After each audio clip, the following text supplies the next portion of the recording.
It's another day in paradise. This is knowledge time. Welcome, alchemists. Today I'm gonna continue to read from the book of Human Nature, by Robert Greene, and today finally made it to chapter 3. We're in chapter 3, part 1, and chapter 3 is See Through People's Masks. And it begins, the law of role-playing. People tend to wear the mask that shows them off in the best possible light. Humble, confident, diligent. They say the right things, smile, and seem interested in our ideas. They learn to conceal their insecurities and envy. If we take this appearance for reality, we never really know their true feelings, and on occasion we are blindsided by their sudden resistance, hostility, and manipulative actions. Fortunately, the mask has cracks in it. People continually leak out their true feelings and unconscious desires in the nonverbal cues they cannot completely control. Facial expressions, vocal inflections, tension in the body, and nervous gestures. You must master this language by transforming yourself into a superior reader of men and women. Armed with this knowledge, you can take the proper defensive measures. On the other hand, since appearances are what people judge you by, you must learn how to present the best front and play your role to maximum effort. Wow, that's what I'm doing currently. And it begins. The second language. One morning in August 1919, 17-year-old Milton Erickson, future pioneer in hypnotherapy and one of the most influential psychologists of the 20th century, awoke to discover parts of his body suddenly paralyzed. Over the next few days, the paralysis spread. He was soon diagnosed with polio, a near epidemic at the time. As he lay in bed, he heard his mother in another room discussing his case with two specialists the family had called in. Assuming Erickson was asleep, one of the doctors told her, "The boy will be dead by morning." His mother came into his room, clearly trying to disguise her grief, unaware that her son had overheard the conversation. Erickson kept asking her to move the chest of drawers near his bed over here, over there. She thought he was delusional, but he had reason. He wanted to distract her from her anguish, and he wanted the mirror on the chest position just right.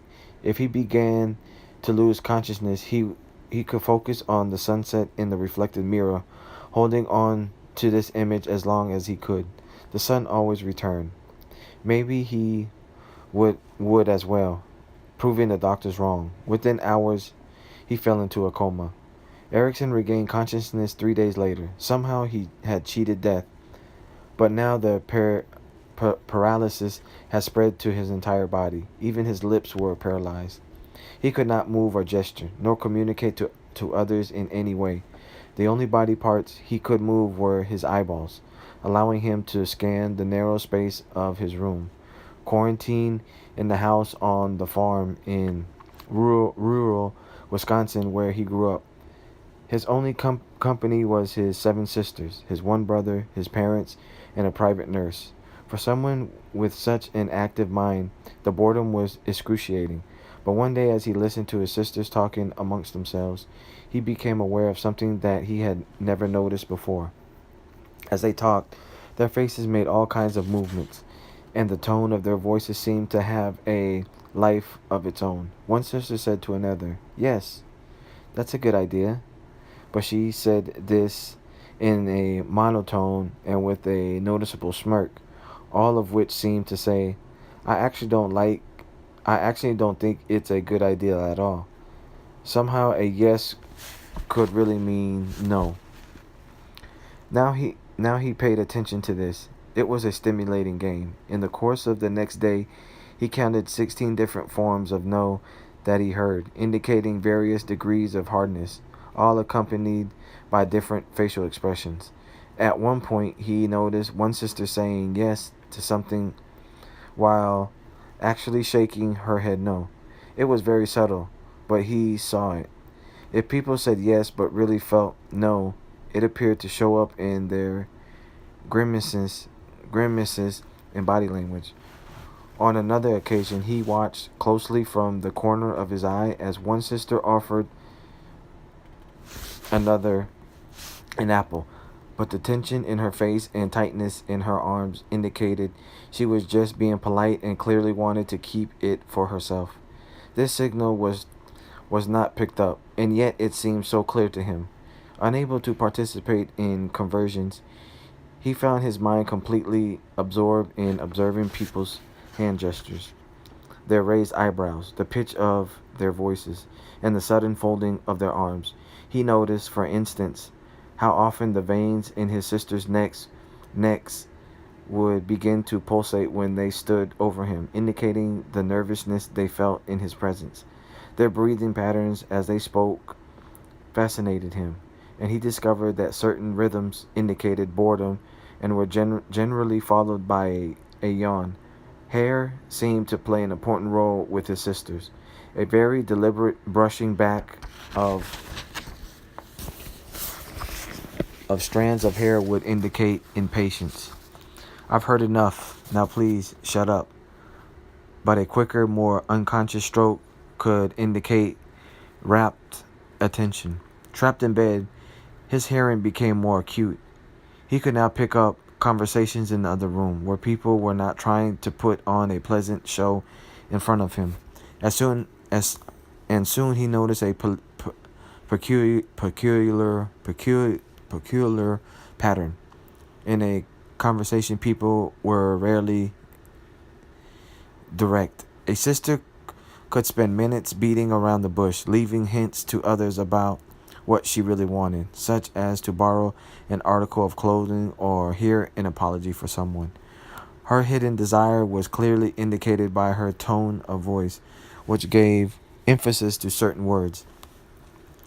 Her hope was that the others would pick this up and offer what she desired, but often the hints were ignored and she would be forced to come out and say what she wanted.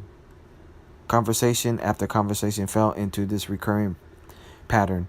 Soon it became a game for him to guess within a few seconds as possible what the sister was hinting to.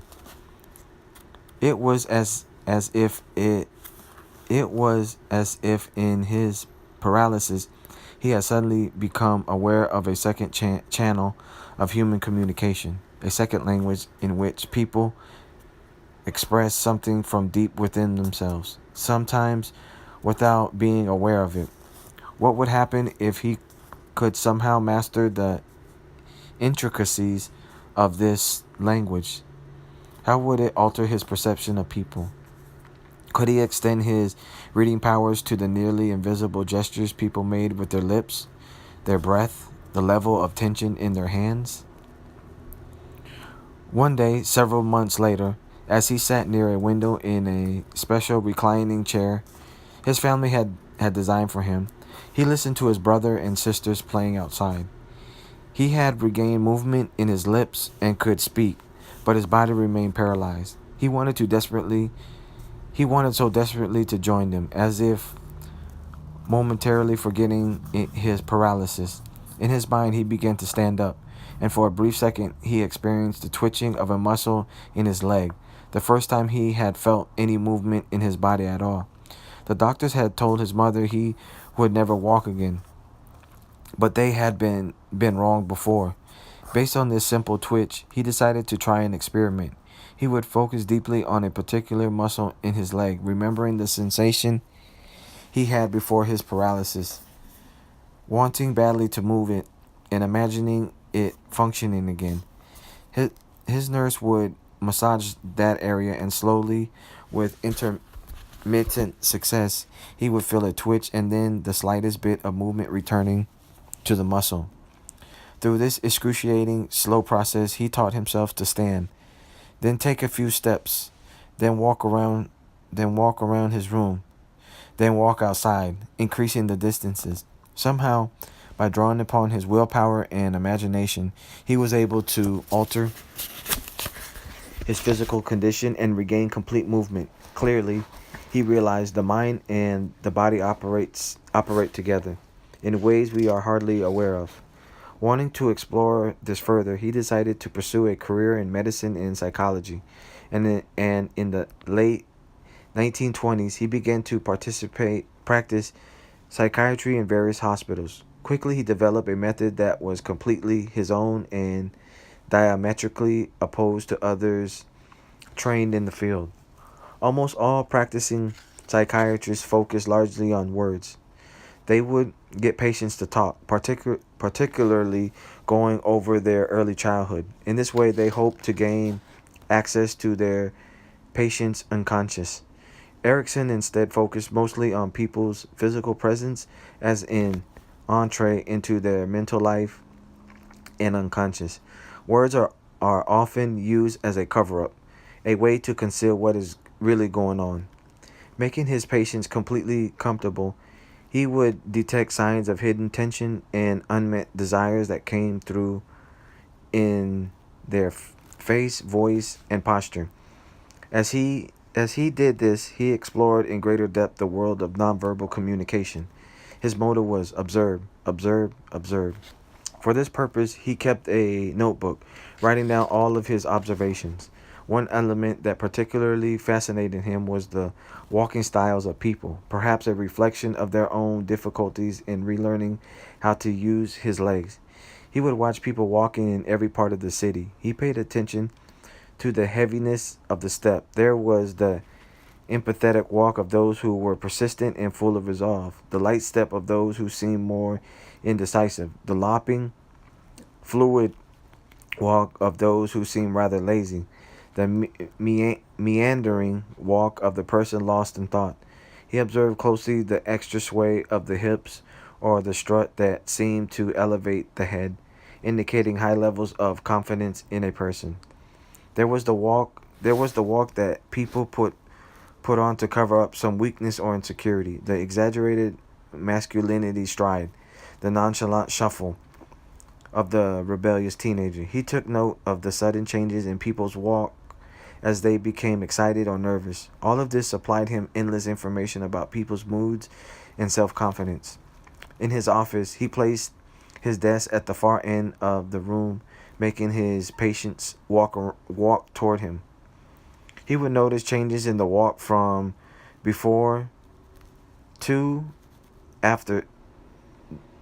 Change. He would notice changes in the walk from before to after the session. He would scrutinize their way of sitting down, the level of tension in their hands as they grasped the arms of the chair, the degree to which they would face him as they talked, and in a matter of a few seconds, without words being exchanged, he had a profound read on their insecurities and rigidities, as mapped clearly in their body language. At one point in his career, Erickson worked in a ward for the mentally disturbed. In one instance, the psychologists there were perplexed by the case of a particular patient, a former businessman who had made a fortune and then lost everything because of the depression. All the man could do was cry and continue to move his hands back and forth straight out from his chest. Nobody could figure out the source of this tic or how to help him. Getting him to talk was not easy and it led nowhere. To Erickson, however, the moment he saw the man, he understood the nature of the problem. Through his through this gesture, he was literally expressing the futile efforts in his life to get ahead and the despair this had brought him. Erickson went up to him and said, "Your life has had many ups and downs." And as he did so, he shifted the motion of the arms to up and down. The man seemed interested in this new motion, and it now became his tick. Working with an occupational therapist on site, Erickson placed blocks of sandpaper in each of the man's hands and put a rough piece of lumber in front of him. Soon the man became enthralled with the sanding of the wood and the smell of it as he polished it. He stopped crying and took woodworking classes, carving elaborate chess sets and selling them. By focusing exclusively on his body language and altering his physical motion, Erickson could alter the locked position of his mind and cure him. One category that fascinated him was the difference in nonverbal communication between men and women and how this reflected a different way of thinking. He was particularly sensitive to the mannerism of women, perhaps a reflection of the months he had spent closely observing his sisters. He could he could dissect every nuisance of their body language. One time a beautiful young woman came to see him, saying she had seen various psychiatrists but none of them were quite right. Could Erickson possibly be the right one? As she talked some more, never discussing the nature of her problem, Erickson watched her pick some lint off her sleeve. He listened and nodded, then posed some rather uninteresting questions. Suddenly, out of the blue, he said in a very confident tone he was the that he was the right, in fact, the only psychiatrist for her. Taken aback by his conceited attitude, she asked him why he felt that way. He said he needed to ask her one more question in order to prove it. How long, he asked, have you been wearing women's clothes? How did you know? The man asked in astonishment. Erickson explained that he had noticed the way he had picked off the lint without making a naturally wide detour around the breast area. He had seen the motion too many times to be fooled by anything else. Oh. In addition, his assertive way of discussing his need to test Erickson first, all expressed in a very staccato vocal rhythm, was decidedly masculine. All of the other psychiatrists had been taken in by the young man's extremely feminine appearance and the voice he had worked on so carefully, but the body does not lie. On another occasion, Erickson entered his office to see a new female patient waiting for him. He explained that she had sought him out because she had a phobia of flying. Erickson interrupted her. Without explaining why, he asked her to leave the office and re-enter. She seemed annoyed but complied, and he studied her walk closely, as well as her posture as she settled into the chair. He then asked her to explain her problem. My husband is taking me abroad in September, and I have a deathly fear of being on an airplane. Madame, Erickson said, when a patient comes to a psychiatrist, there can be no withholding of information. I know something about you. I am going to ask you an unpleasant question. Does your husband know about your love affair? No, she said with astonishment. But how did you? Your body language told me. He explained how her legs were crossed in a very tight position, the one foot completely tucked around the ankle.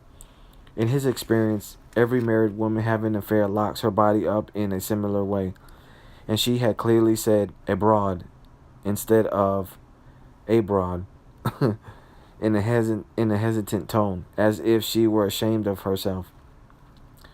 And her walk indicated a woman who felt trapped in complicated relationships. In subsequent sessions, she brought in her lover, who was also married. Erickson asked to see the wife of the lover, and when she came, she sat in the exact same locked position, with the foot under the ankle. So you're having an affair, he told her. Yes. Did my husband tell you? No. I got it from your body language. Now I know why your husband suffers from chronic headaches. Soon he was treating them all and helping them out of their locked and painful positions. Over the years, his observation powers extended to elements of nonverbal communication that were nearly imperceivable. He could determine people's states of mind by their breathing patterns, or by mirroring their patterns himself. He could lead the patient into a hypnotic trance and create a feeling of deep rapport. He could read subliminal and subvocal speech as people would mouth a word or name in a barely visible manner. This was how fortune tellers, psychics, and some magicians would make a living. He could tell when his secretary was menstruating by the heaviness of her typing. He could get he could guess the career backgrounds of people by the quality of their hands, the heaviness of their step, the way they tilted their heads, and their vocal inflections. To patients and friends, it seems as if Erickson possessed psychic powers, but they were simply unaware of how long and hard he had studied this, gaining mastery of the second language. Interpretation. For Milton Erickson, his sudden paralysis opened his eyes to not only a different form of communication, but also a completely different way of relating to people. When he listened to his sisters and picked up new information from their faces and voices, he not only registered this with his senses, but also felt himself experiencing some of what was going on in their minds. He had to imagine why they said yes but really meant no, and in doing so he had to momentarily feel some of their contrary desires. He had to see the tension in their necks and register it physically as tension within himself to understand why they were suddenly uncomfortable in his presence. What he discovered is that nonverbal communication cannot be experienced simply through thinking and translating thoughts into words, but must be felt physically as one engages with the facial expressions or locked positions of other people. It is different. It is a different form of knowledge, one that connects with the animal part of our nature and involves our mirror neurons. To master this language, he had to relax and control the continual need to interpret with words or categorize what he was seeing. He had to tamp down his ego, thinking less of what he wanted to say and instead directing his attention outward into the other person, attuning himself to their changing moods as reflected in their body language. As he discovered, such attention changed him. It made him more alive to the signs people continually emit and transform him into a superior social actor, capable of connecting to others' inner lives and developing greater rapport. As Erickson progressed in this self-transformation, he noticed that most people go in the opposite direction, becoming more self-absorbed and unobservant with each passing year. He liked to accumulate antidotes from his work that demonstrated this. For instance, he once asked a group of interns in the hospital where he worked to silently observe an elderly woman lying under the covers in a hospital bed until they saw something that would indicate a possible diagnosis for her bedridden condition. They watched her for 3 hours to no avail, none of them taking notice of the obvious fact that both her legs had been amputated, or there were the people who attended his public lectures. Many of them would ask why he never used this strange-looking pointer he carried in his hand as part of his presentation. They all failed to observe his rather noticeable limp and a need for a cane. As Erickson saw it, the harshness of life makes most people turn inward. They have no mental space left over for simple observations, and the second language largely passes them by. Understand, we are the preeminent social animal on the planet, depending on our ability to communicate with others for our survival and success. It is estimated that over 65% of all human communication is nonverbal, but that people pick up and internalize only about 5% of this information. Instead, almost all of our social attention is absorbed by what people say, which more often than not actually serves to conceal what they are really thinking and feeling. Nonverbal cues tell us what people are trying to emphasize with their words and the subtext of their message, the nuisances of communication. These cues tell us what they are actively hiding. their real desires. They reflect in an immediate way people's emotions and moods. To miss this information is to operate blindly, to invite misunderstanding, and to lose endless opportunities to influence people by not noticing the signs of what they really want or need. Your task is simple. First, you must recognize your state of absorption and how little you actually observe. With this understanding, you will be motivated to develop observation skills. Second, you must understand, as Erickson did, the different nature of this form of communication. It requires opening up your senses and relating to people more on the physical level, absorbing their physical energy and not just their words. You do not simply observe their facial expressions, but you register it from within so that the impression stays with you and communicates. As you gain greater vocabulary in this language, you will be able to correlate a gesture with a possible emotion. As your sensitivity increases, you will begin to notice more and more of what you have been missing. And equally important, you will discover a new and deeper way of relating to people.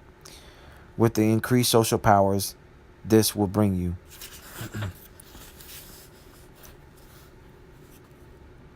You will always be the prey or the plaything of the devils and fools in this world. If you expect to see them going about with horns or jangling their bells, and it should be borne in mind that in their intercourse with others, people are like the moon. They show you only one of their sides. Every man has an innate talent for making a mask out of his psychogamy, so that he can always look as if he really were what he pretends to be, and its effects is extremely deceptive.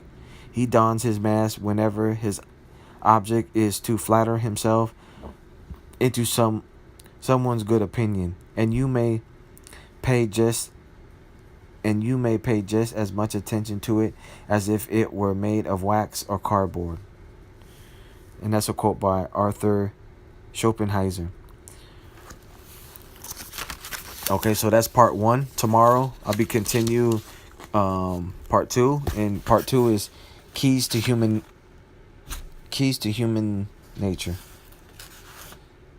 So with that, in closing,